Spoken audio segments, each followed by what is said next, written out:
ప్రణిపాతం చెయ్యాలి, నేల మీద పడి నమస్కారం చేయాలి, సాష్టాంగం చెయ్యాలి. అసలు ఆడదాన్ని సాష్టాంగం చెయ్యవద్దని చెప్పారు. నువ్వు చెయ్యడానికి వీల్లేదు, చెయ్యొద్దు. అది పరమేశ్వరుడే కానీ గురువే కానీ స్త్రీ సాష్టాంగం చేయడానికి వీల్లేదు.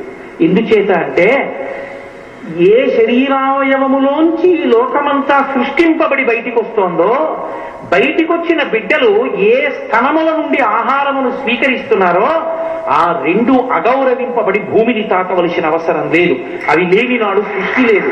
అందుకని మీరు సాష్టాంగం చెయ్యక్కర్లా, మోకాళ్ల మీద మోచేతుల మీద నమస్కరిస్తే సాష్టాంగమే అని స్త్రీని గౌరవించింది శాస్త్రం.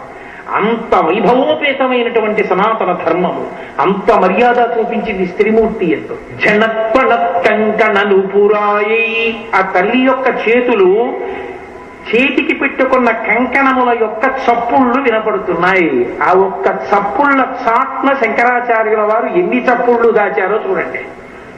ఈ చప్పుళ్ళు అర్థమైతే ఏమవుతుంది? ఇళ్లలో అన్యోన్య దాంపత్యం గృహస్థాశ్రమం తరిస్తుంది. ఆ అందరూ ధరించాలని తాను ధరించిపోయిన శంకరాచార్యుల వారు మన గురించి నిరంతరంగా చేస్తున్న చప్పుడు అర్ధనారీశ్వర స్తోత్రం. ఆ అర్ధనారీశ్వర స్తోత్రం రాకుండా గృహస్థాశ్రమంలో ఉంటే అంతకన్నా అన్యాయమైన మాట ఇంకోట్లేదు లోకం. కాబట్టి జనత్వనత్కంకణను పురాయై, ఆ తల్లి చేతులకు గాజులు వేసుకుంది. ఆ తల్లి పాదములకు పాదములకు మంజీరములను ధరించింది, నూపురములను ధరించింది. పాదములకు పెట్టుకున్నటువంటి నూపురములు అంటే మంజీరములు ఎందుకు ధరిస్తుంది అంటే, పాదములు శోభతో ఉంటాయి. ఎందుచేత అంటే ఆ పాదములు ప్రస్థానములు సూచిస్తాయి. నడిచేటటువంటి నడక, నడత రెండిటికి సూచనలు. నడక కాళ్ళతో నడుస్తాం, నడత లోపల భావాన్ని బట్టి నడుస్తుంది. ఎప్పుడు ఆయన గుడికి వెళ్తారండి, నడత. ఎప్పుడూ గుడికి వెళ్ళినట్టు తెలియడం నడక.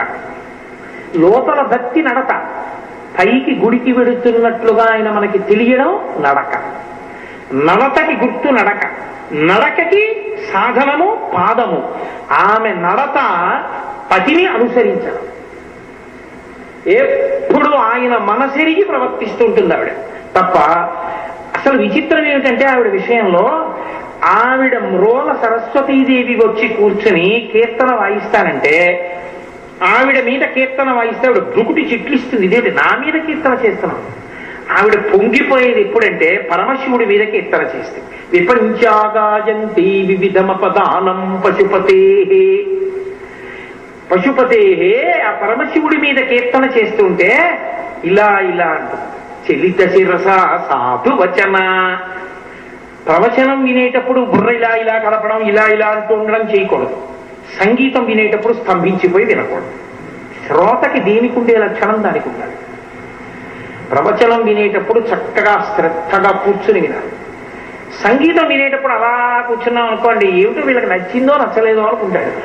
సంగీతం వినేటప్పుడు మీరు ఇలా ఇలా అంటున్నారు అనుకోండి, పాడేవాడికి ఉత్సాహం.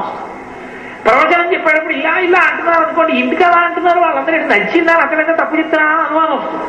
అలా ఊగిపోకూడదు పావుల్లాగా ప్రవచనాల్లో, శ్రద్ధగా కూర్చుని ఉండాలంటే. కాబట్టి చలిత శిరస, శంకరాచార్యుల వారి కవిత్వం అంటే అలా ఉంటుంది. ఎక్కడ ఎలా ఉండాలో అలా ఉండడాన్ని, ధర్మాన్ని చూపిస్తుంటారు ఆయన. అమ్మవారు అలా తల కదుపుతూ ఉంటుంది. కాబట్టి ఆవిడ ఎప్పుడూ శివుడి గురించి స్తోత్రాన్ని ఇష్టపడుతుంది, శివుణ్ణి అనుగమిస్తుంది, శివ వైభవాన్ని నిలబెడుతుంటుంది. అది ఆమె నడత. కాబట్టి ఆమె పాదములకు ఎప్పుడూ కూడా సువాసిని లక్షణములకు సంబంధించినటువంటి ఆభరణములు అలంకృతములై ఉంటాయి. ఆ పాదములు ఎప్పుడూ పసుపు రాసుకుని పారాణితో ఉంటాయి. ఆ పాదములకు ఎప్పుడూ మంజీరములు ఉంటాయి. ఆ మంజీరములకు మువ్వలు ఉంటాయి. మట్టెలు పెట్టుకుంటుంది తల్లి.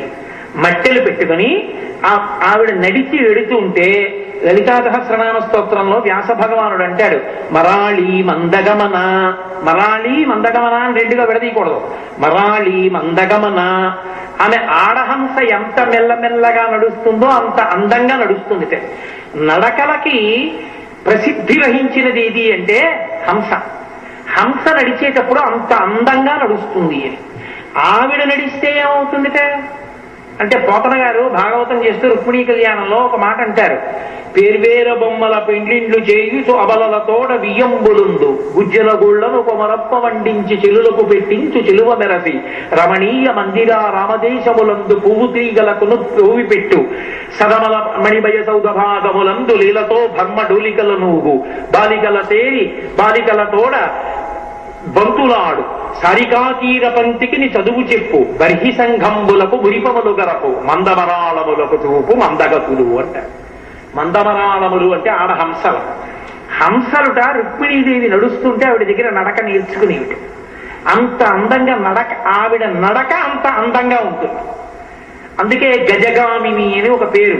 ఏనుగు నడుస్తున్నప్పుడు ఉండే అందం మీరు ఎప్పుడైనా పరిశీలించి చూశారో లేదో. అసలు ఏనుగు ఒక 6 నెలలు మాట్లాడచ్చు, అంత గొప్పది ఏనుగు. ఆ ఏనుగు నడక ఎంత అందంగా ఉంటుందంటే ఉత్తమ జాతి స్త్రీ నడకని పోల్చాలి అంటే ఏనుగు నడకతోనే పోలుస్తారు. గజగామిని అంటారు, ఏనుగు నడిచినట్టు నడిచింది అంటారు. అంత అందమైన నడక ఏనుగుది. మీకు హంస నడక చూడటం కుదరదు. హంస అలా దొరికే పక్షేం కాదు. మీకు నిజానికి నడక అందం చూడాలి అంటే మీరు చూడగలిగినది ఏనుగు ఒక్కటి. ఏనుగు నడుస్తున్నప్పుడు చూడాలి ఆ అందం. అంత గొప్పగా నడుస్తున్నట్టు చాలా గొప్పగా ఉంటుంది. నడకలో అందం ఏనుగుది, నడకలో టీవీ ఆబోతుది. వృషభము ఆబోతు అందులో ప్రత్యేకించి నడిచిందా? అసలు ఆ నడకలో ఏమి టీ ఉంటుందో, కారే రానివ్వండి ఇంకోటే రానివ్వండి అలాగే నించుంటుంది. దానికి ప్రదక్షిణ పురస్సరంగా వెళ్ళాలి తప్ప అదేం తప్పుకోదు. అందుకే వాల్మీకి మహర్షి శ్రీరామాయణంలో సుందరకాండ చేస్తూ దుష్కరం నిష్ప్రతిద్వంతం చికీర్షం కర్మవానర సముద్ర శిరోగ్రీవో గవాంపతిరివాబభౌ అంటారు. ఆబోతు తలెత్తి చూస్తే ఎలా ఉంటుందో హనుమ మహేంద్రగిరి పర్వత శిఖరముల మీద నిలబడి సముద్రం వంక చూస్తే అలా ఉందంటారు. అలా చూస్తుంది అది నిలబడి. అబ్బో కాకినాడ ఓవర్ బ్రిడ్జీల మీద చూడాలి, వాటి టీవీ ఎలా నిలబడి ఉంటాయో. కాబట్టి ఆ తల్లి అంత అందమైన నడక కలిగిన తల్లి. బాహ్యం ఆంతరం ఏమిటో తెలుసా అండి అసలు రహస్యం? పరమయోగులైనటువంటి వారు అమ్మవారిని ఉపాసన చేస్తూ ధ్యానంలో ఉన్నప్పుడు వాళ్ళకి అంజల చప్పుడు వినపడుతుంది. పరదేవత నడుస్తున్నప్పుడు వాళ్ళకి అమ్మవారి యొక్క పాదములు పట్టుచీర యొక్క జీరాట గోచరమవుతుంది. వాళ్ళు అమ్మవారి పాదముల అంజల చప్పుడు వింటూ అమ్మవారి యొక్క నడక చూస్తూ వాళ్ళు రమించిపోతారు లోపల. అందుకే అది యోగశాస్త్ర రహస్యం. అది మీకు పట్టుకున్నా ఉంటే దొరకదు.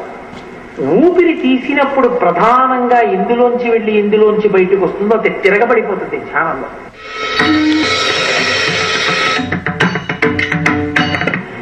పరమయోగులైనటువంటి వారు అమ్మవారిని ఉపాసన చేస్తూ ధ్యానంలో ఉన్నప్పుడు వాళ్ళకి అంజల చప్పుడు వినపడుతుంది. పరదేవత నడుస్తున్నప్పుడు వాళ్ళకి అమ్మవారి యొక్క పాదములు పట్టుచీర యొక్క జీరాట గోచరమవుతుంది. వాళ్ళు అమ్మవారి పాదముల అంజల చప్పుడు వింటూ అమ్మవారి యొక్క నడక చూస్తూ వాళ్ళు రమించిపోతారు లోపల. అందుకే అది యోగశాస్త్ర రహస్యం. అది మీకు పట్టుకున్నా ఉంటే దొరకదు. ఊపిరి తీసినప్పుడు ప్రధానంగా ఎందులోంచి వెళ్ళి ఎందులోంచి బయటకు వస్తుందో అది తిరగబడిపోతుంది ధ్యానంలో. అది ధ్యానావస్థలో పతాక స్థాయికి వెళ్ళిపోయాడు అని గుర్తు. ఆ స్థాయిలో నిలబడిపోయి ధ్యానం చేసి పంచేంద్రియాలని వెనక్కి తీసి మనస్సుని నిలబెట్టేసినటువంటి యోగి ఎవరు ఉంటాడో ఆ యోగికి అమ్మవారి నడక అంజల చొప్పుడు వినపడతాడు. అలా వినపడిన వాడున్నాడే వాడు హంస. వాడు హంస అవుతాడు. హంసకుండే లక్షణం ఏమిటంటే పాలు నీరు కలిపి అక్కడ పెడితే పాలు తాగి నీరు వదిలేస్తుంది. జగత్తుని వదిలిపెట్టి బ్రహ్మాన్ని చూడగలుగుతాడు. ఇప్పుడు పరమహంస అంటారు. అందుకే పరమహంస పరివ్రాజకాచార్య అంటుంటారు. పెద్దల్ని పీఠాధిపతుల్ని పిలిచినప్పుడు పరమహంస పరివ్రాజకాచార్య అంటారు. పరమహంస అంటే వాళ్ళు ఎప్పుడు ఊపిరి తీసి ఊపిరి వదిలేటప్పుడు ఆ ఊపిరిలో సోహం అంటారు. అందులో అమ్మవారి యొక్క పాదములకి పెట్టబడినటువంటి మంజీరముల ధనులు వాళ్ళకి వినపడుతుంటాయి. అలా వినబడగలిగినట్టుగా ఆ ఊపిరి తీసి ఊపిరి విదిలిపెట్టగలిగిన ధ్యానావస్థకి వెళ్ళిపోయిన యోగులు మహానుభావులు. వాళ్ళు అనుభవిస్తారని పరమాచార్య స్వామి నడిచిన దైవం ఆయన అపర శివావతారం. వారు కూర్చుని ఎదురుగుండా వాళ్ళు మాట్లాడుతున్నప్పుడు వింటూ చెవి ఇలా అంటుండేవారు. చెవిలా అంటూ ఎదురి వాళ్ళ మాటలు వింటున్నట్టే ఉంటూ అర్ధనిమీలిత నేత్రాలతో ఉండి యోగావస్థలోకి వెళ్ళిపోయి అమ్మవారి పాద మంజీరముల శబ్దం వినేవారే. ఆయన ఏదైనా చెప్తూ చెప్తూ ధ్యానంలోకి జారిపోయేవారు. ఆయన ఏదో సౌందర్యలహరిలో శ్లోకంలో ఏదో చెప్దాం అనుకునేవారు. అనుకుని ఆయన మొదలుపెట్టి సహస్రారే సారే అలా ఉండిపోయేవారు. మళ్ళీ ఒక 5 నిమిషాలు అని అదేదో చెప్పేవారు. మళ్ళీ ధ్యానంలోకి వెళ్ళిపోయారు. ఒక్కొక్కసారి ఆయన ధ్యానావస్థలోకి వెళ్ళిపోతే ఆయన వీపుని చెదపురుగులన్నీ కొరికేసి ఆయన ధ్యానంలోంచి బహిర్ముఖులై వీపుని ఏవో కొరుకుతున్నాయి చూడు అన్నారు శిష్యుణ్ణి. అయ్యయ్యయ్యో చెదపురుగులు కొరికేస్తున్నాయండి, రక్తం కారిపోతోందని అతను గబగబా బట్ట పట్టుకొచ్చాడు. ఆయన అన్నారు, వద్దు వద్దు వద్దు వద్దు వద్దు, నేను పరివ్రాజకాశ్రమంలో ఉన్న సన్యాసిని, నా వలన ఏ భూతములకు అపకారం కలగకూడదు, నా శరీరం దెబ్బతిన్నా పర్వాలేదు. ఏం చేస్తావంటే శ్రావణం ఉంటుందే, బంగారపు పిసర్లు పైకెత్తుతారు, అది పట్టుకొచ్చి బట్ట మెత్తడికి పట్టుకొచ్చి ఒక్కొక్కదాన్ని చచ్చిపోకుండా మెత్తగా పట్టుకుని తీసేసి మెత్తటి బట్టలో పట్టుకెళ్ళి మళ్ళీ అవి బతకడానికి వీలుగా ఎక్కడైనా కాస్త ఎండిపోయినటువంటి కొయ్య ఉన్న చోట వాటిని జాగ్రత్తగా దులిపి వచ్చేసేయని వీపు ఉంచుకుని కూర్చున్నారు. కూర్చుంటే శ్రావణంతో తీసేశారు ఆ చెదపురుగుల్ని. అతి మహానుభావుడి సన్యాసాశ్రమం అంటే. అందుకే ఈ శతాబ్దపు నిజమైన సన్యాసి అన్న బిరుదు ఇవ్వబడిన ఏకైక వ్యక్తి పరమాచార్య ఒక్కరే. ఆ స్థాయిని చేరుకున్నారు మహానుభావుడు. నడిచే దేవుడిని పేర్కొంచాడు. అటువంటి చంద్రశేఖరేంద్ర సరస్వతి మహాస్వామి మీకు ఎవరైనా పరిచయం ఉన్నారో లేదో, కాకినాడలో పరమాచార్య స్వామి వారి యొక్క వైభవాన్ని అనుభవించినటువంటి వారు బాగా దగ్గరగా పరిశీలించినటువంటి ఒక వ్యక్తి నాకు బాగా పరిచితులు. వారు నాతో చెప్తూ ఉంటారు అప్పుడప్పుడు. పల్లకీలోకి వెళ్ళి కూర్చుని ధ్యానంలోకి వెళ్ళిపోయంతే అమ్మవారి పద నూపురముల యొక్క శబ్దాన్ని వింటూ ఆ యోగ స్థితిలో అలా నిలబడిపోయి ఉండిపోయాడు. అది ఆ స్థితిని పొందుతారు. అది వాళ్ళని అమ్మవారు హంసలకి నడక నేర్పగలిగిన నడక అన్న మాటకు అర్థం. అది మన పాదములు ఏం చేస్తాయంటే నడవడానికి పనికొస్తాయి. అమ్మవారి పాదములు కేవలం నడవడానికి పనికొస్తాయని మీరు అనుకోకూడదు. శంకరుల ఉద్దేశ్యం ఏమిటో తెలుసా? ఆవిడ కంకణమును చూడండి అన్నప్పుడు ఆవిడ మంజీరమును చూడండి అన్నప్పుడు ఆయన ఉద్దేశ్యం ఏమిటో తెలుసా? మంజీరము మీరు చూడాలి అంటే మంజీరము గురించి వినేటప్పుడు మీకు ఏది కనపడుతుంది? ఆవిడ పాదం కనపడుతుంది. ఆవిడ పాదం కనబడినప్పుడు ఏం కనపడుతుంది? ఆవిడ పాదం చక్కగా పసుపు రాసి పారాణి పెట్టి ఉంటుంది. నఖధీదితి సంచలన మధ్యన తమోగుణ, ఆవిడ వేలికున్న కోటి కాంతులను దర్శనం చేస్తే చాలు కొన్ని కోట్ల జన్మల అజ్ఞానం విరిగిపోతుంది. ఆవిడ పాద మంజీరముల శబ్దం మీకెప్పుడు వినపడుతుంది? ఆవిడ కదిలితే వినపడుతుంది. తాడేపల్లి రాఘవనారాయణ శాస్త్రి గారని ప్రతస్మరణీయులు మహాపురుషులు. వారు ఒకనకొకప్పుడు పరమదరిద్రాన్ని అనుభవించారు. ఆయన ఏమీ లేదు ఇంట్లో తినడానికి, లలితా సహస్రం చేస్తూ కూర్చుండిపోయి మహానుభావుడు ఒక స్థితిలో స్పృహ తప్పి పడిపోయారు. స్పృహ తప్పి పడిపోతే అమ్మవారి పాద మంజీరముల ధ్వని వినబడుతుండగా వచ్చి లేపి కూర్చోబెట్టుకుని పాయసం పెట్టింది. ఆయన ఆ తర్వాతకి వెనక్కి తిరిగి చూడాల. వారింట బాలాస్వరూపం తిరుగుతూ ఉండగా బాల మంజీర ధ్వనులు విన్న వాళ్ళు ఎందరో ఉన్నారు. ఇప్పటికీ ఆ ఇంటికి వెళ్ళి ఒక రోజంతా ఉన్నటువంటి కొంతమంది వ్యక్తులు నా దగ్గరికి వస్తుంటారు. మొన్ననే వచ్చారు కూడా ఒక ఆయన. పేర్లు చెప్పడం బాగుండదు సభాముఖంగా, నేను చెప్పట్లేదు. అలా అనుభవించారు మహానుభావులు. పరదేవతానుగ్రహాన్ని పొందారు. అమ్మవారి పాద మంజీరముల ధ్వని వినబడింది అంటే అంతటి మహాయోగి అని గుర్తు. ఊపిరిలో వింటారు వాళ్ళు. ఆ ఊపిరి తీసి విడిచిపెట్టడంలో అంత మెల్లనితనాన్ని పొందేసి అమ్మవారి మంజీర ధ్వనులు వినపడతాయి. ఆ పాదము కాని కనపడిందా, మంజీర ధ్వని వినబడిందా, వాడికి రక్షణ. నఖైర్నాక స్త్రీణాం కరకమల సంకోచతిభి తరుణాం దివ్యానాం హసతి యువతే చండి చరణౌ ఫలాని స్వచ్ఛేభ్య కిసలయ కరగ్రేణ దతా దరిద్రేభ్యో భద్రాం శ్రీయమదిశమాస్నాయ దతౌ అంటారు శంకరులు సౌందర్యలహరిలో. ఎంత దరిద్రుడైనా ఎక్కడైనా అమ్మా అని పిలిస్తే చాలు ఆవిడ రక్షణ పొందుతాడు. స్వర్గలోకంలో ఉన్న దేవతలకు ఉండదు ఆ రక్షణ. అమ్మవారి పాదములను నమ్ముకున్న వాడికి ఆ రక్షణ ఉంటుంది. అటువంటి పాదములు, అటువంటి మంజీరములు. మూకశంకరులు అమ్మవారి పాదములను స్తోత్రం చేస్తూ ఒక అద్భుతమైన మాట అన్నారు. నేను ఎప్పుడో చదివినవి మూక పంచశతి, అవి అసలు ఈ మధ్య నేను చూడనే కుదరట్టలేదు. జటాలా మంజీర స్ఫుటరుచి అంటారు. అందులో అమ్మవారి యొక్క పాదములకు జటలొచ్చినట్టుగా ఉంటాయి.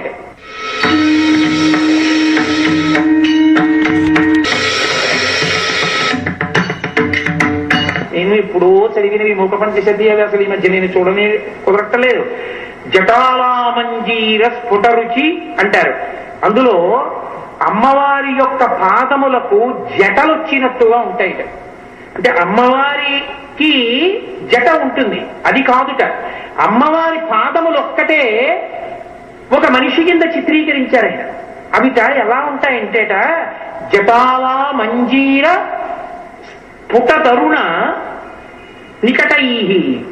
ఆ పాదములకు పెట్టబడినటువంటి మంజీరములలోంచి వచ్చేటటువంటి వివిధ రకములైన మణుల కాంతులు ప్రసరించడం వల్ల తపస్సు చేస్తున్న వ్యక్తికి జటలు కట్టేసి ఎర్రగా ఎలా వేలాడుతుంటాయో జటలు, అమ్మవారి పాదములు ఒక్కటే అలా ఉంటాయిట. మీరు మరోలా అనుకోకండి, మీకు బాగా అర్థం అవ్వడానికి నేను చూపిస్తున్నాను. అందులో ఆయన అంటారు, అమ్మా నువ్వు నీ పాదములు ఎలా కూర్చుంటాయంటే తపస్సులో కూర్చున్నట్టుగా అవి ఆమె యొక్క గోళంలోంచి నఖ రుచి జరి గంగపయస అంటారు.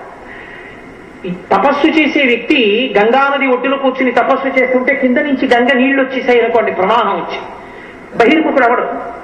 అలాగే గంగ నీళ్లలోనే అలాగే కూర్చుని తపస్సు చేసేస్తూ ఉంటాడు. ఎందుకంటే మనసు పైకి వెళ్ళదుగా, లోపల రమిస్తున్నాడు.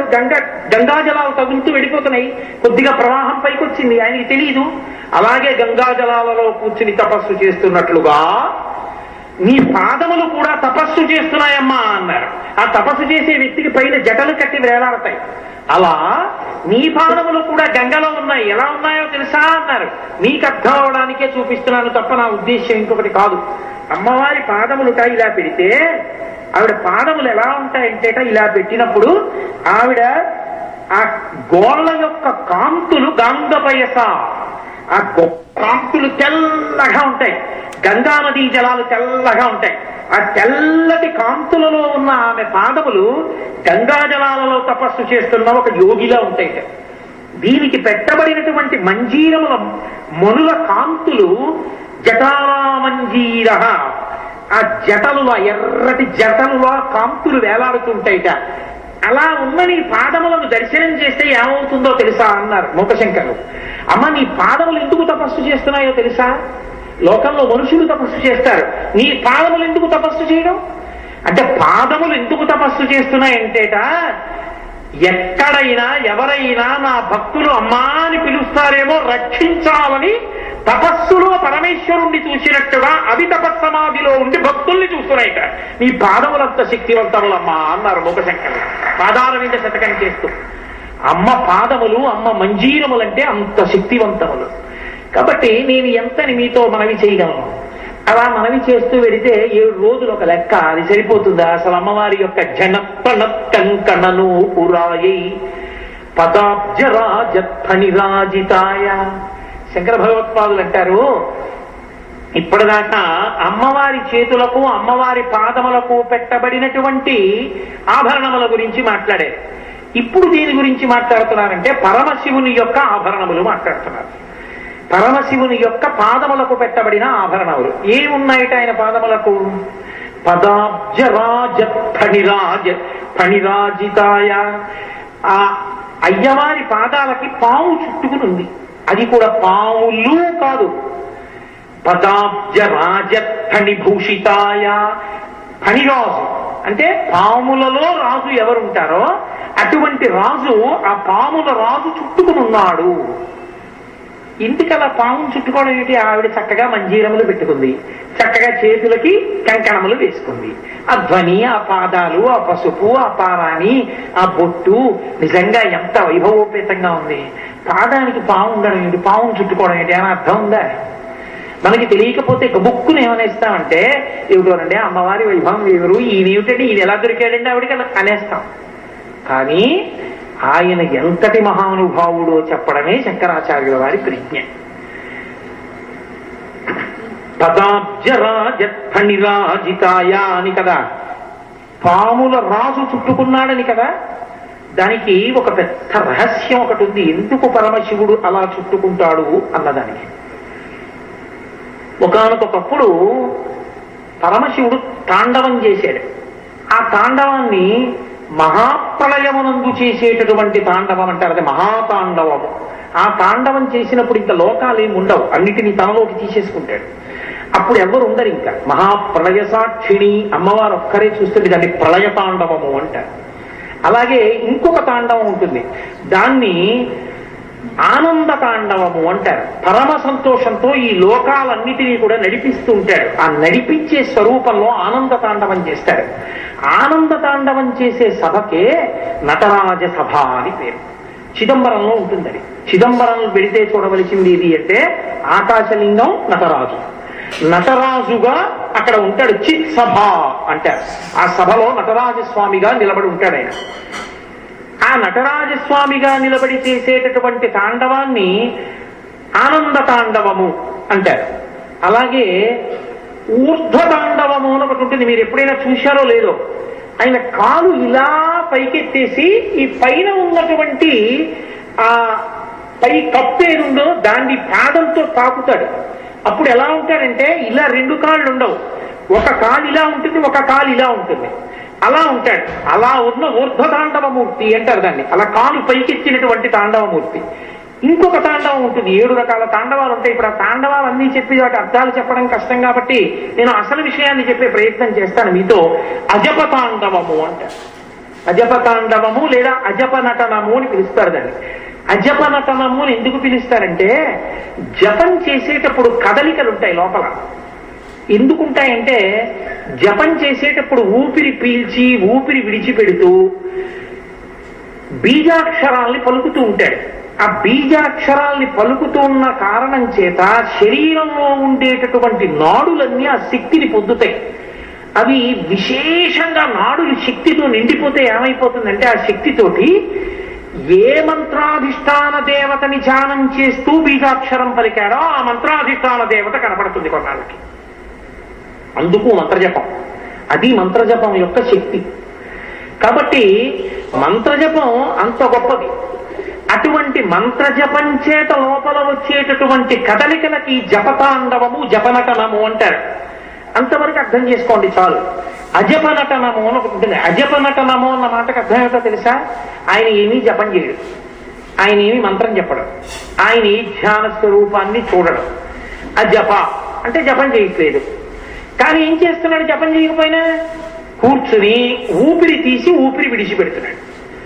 ఊపిరి తీసి ఊపిరి విడిచిపెడుతూ ఆయన లోపల ఒక దాన్ని చూస్తున్నాడంతే, జపం చేయట్లేదు. ఎవరు? దీన్ని త్యాగరాజస్వామి చేశారు. త్యాగరాజస్వామి అంటే నా ఉద్దేశం వాగ్గేయకారుడైన త్యాగరాజస్వామి వారు కాదు, నేను ఆయన గురించి మాట్లాడటం లేదు. ఎక్కడ త్యాగరాజస్వామి వారు పుట్టారో అక్కడ తిరువారూరులో త్యాగరాజస్వామి అన్న పేరుతో ఉన్నాడు పరమశివుడు. ఆయనకి త్యాగరాజస్వామిని పేరు ఎందుకు వచ్చిందో తెలుసా అండి? తిరువారూరులో అజప తాండవం చేస్తాడు అక్కడ.